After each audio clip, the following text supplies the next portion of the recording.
The last 15 years has been great. What are your plans for the next 15 years? Oh, yeah. It's a good question.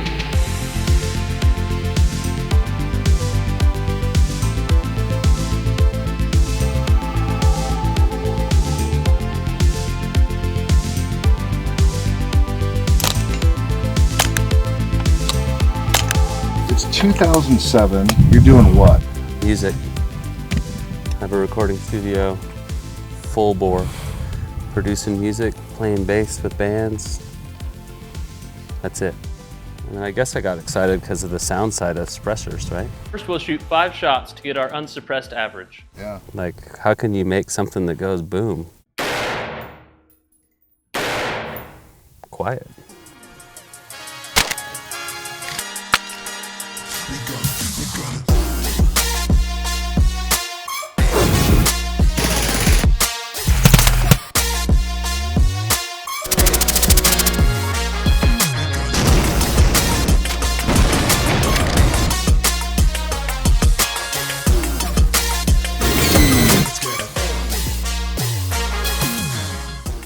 So I kind of convinced some people to give me some money, and we bought a CNC machine and started learning how to machine.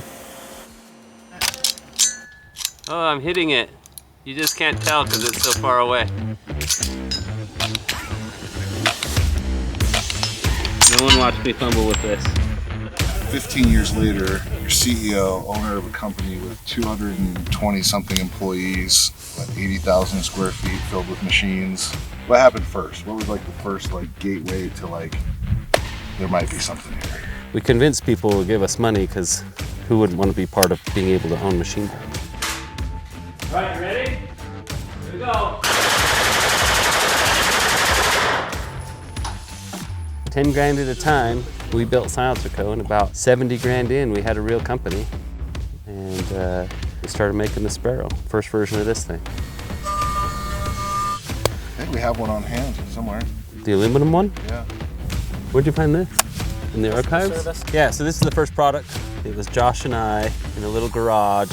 We brought Mike Pappas on as a partner. Hi, I'm Mike Pappas with SilencerCo. Today we're going to sound test this fine little P90 with 22 stainless Sparrow. Let's do it. He had this idea just on a cocktail napkin of these half pipes, and that's where the half pipes in this began. You know, I engineered it, designed a core that actually was quiet. We made our first batch of ever making anything ever. We made 200 of them. And by the time I got to the end of 200, Josh had already sold them.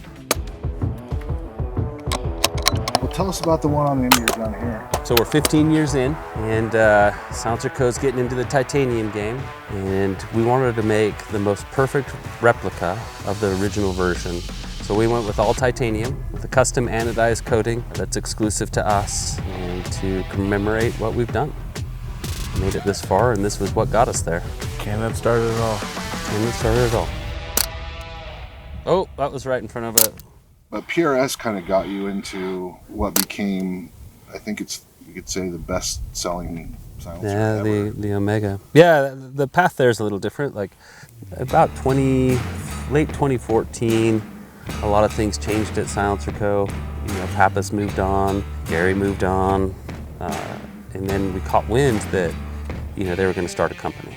So when we caught wind that Dead Air was going to launch their first can, I was like, well, I have this thing. I think it's amazing. It's not what people are asking for. It's not indestructible. I just think it'd be great. I've been shooting it for a long time. I would have never guessed that people would say, yeah, that's good. That's what I want. It just wasn't what the industry was then. A lot of guys saw that. They're like, that's what I've been waiting for. Yeah, it's interesting. You know what's cool about it too? SilencerCo was the first to put modularity into their suppressors. We did what we call Charlie today, which was the MAD system on the Saker. So you could put a different front cap on, and you could put different mounts on the back. So it's like the first real modular suppressor in the rifle category. It's putting that customer experience first.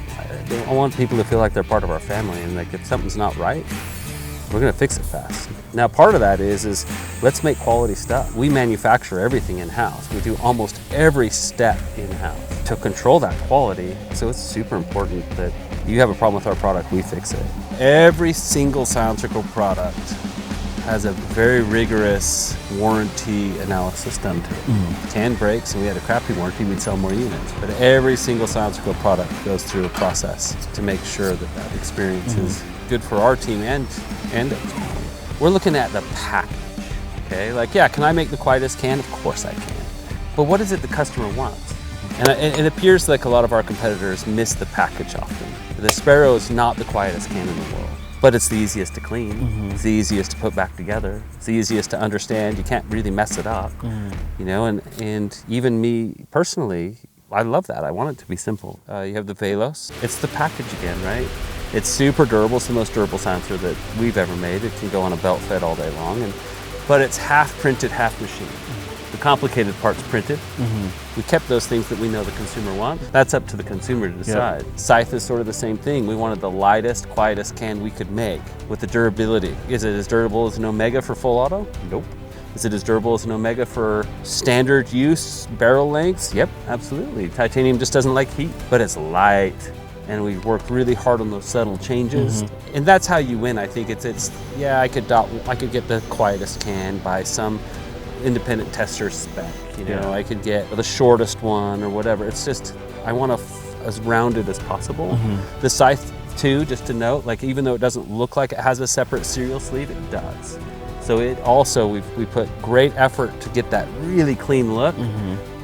So we have that suppressor sleeve that just comes off and goes on to the next one. The Osprey, the serial number is on the strongest part of the silencer, right? It's not on the tube on that one, but that's specifically for that end user. It's not for us. What are your plans for the next 15 years? Oh, yeah. It's a good question. We want to be the strongest brand in the firearms industry. That doesn't mean we're the largest or that we make the most money, but just that we're really, really a household name and really strong. And I think you're starting to see some momentum and innovation, and we really want to just keep innovating and keep moving. We want to expand what silencers really mean to the rest of the world, do a lot of education, and combining technologies together. Maybe we'll go buy some companies, you know, maybe we'll grow, see what we can't get to, you know. Again, we want to be a 100-year company, so it's a long play for us. Yeah.